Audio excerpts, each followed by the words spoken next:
തിങ്കളാഴ്ച രാത്രി ഒരു മണിക്ക് ഒരു 3 പ്രാവശ്യം 4 പ്രാവശ്യമായിട്ടാണ് ഉരുൾപൊട്ടൽ വന്നത്. ആദ്യത്തെ എല്ലാം ചെറുതായി, പക്ഷേ അവസാനം വെളുപ്പിന് 4 മണിയോട് കൂടിയാണ് വലിയ ഉരുൾപൊട്ടൽ വന്നിട്ട് നാശനഷ്ടങ്ങളും മരണങ്ങളും സംഭവിക്കാൻ കാരണം.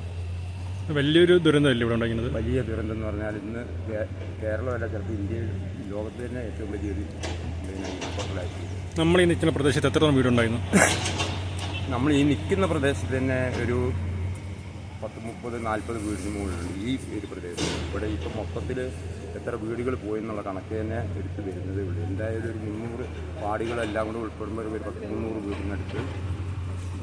കാരണം ഒരു മുന്നറിയിപ്പ് കിട്ടിയ രക്ഷപ്പെടാതിരുന്നു. മുന്നറിയിപ്പ് കിട്ടിയതിനെ രക്ഷപ്പെട്ടിരുന്നു. ഒരു റെഡ് അലർട്ടോ മറ്റു കാര്യം അത് സർക്കാർ ചെയ്യേണ്ട കാര്യങ്ങൾ, അത് സർക്കാരിനെയും പറഞ്ഞിട്ട് കാര്യമില്ല. പെട്ടെന്നുണ്ടായ മഴയല്ലേ, അതിശക്തമായ മഴയല്ലേ.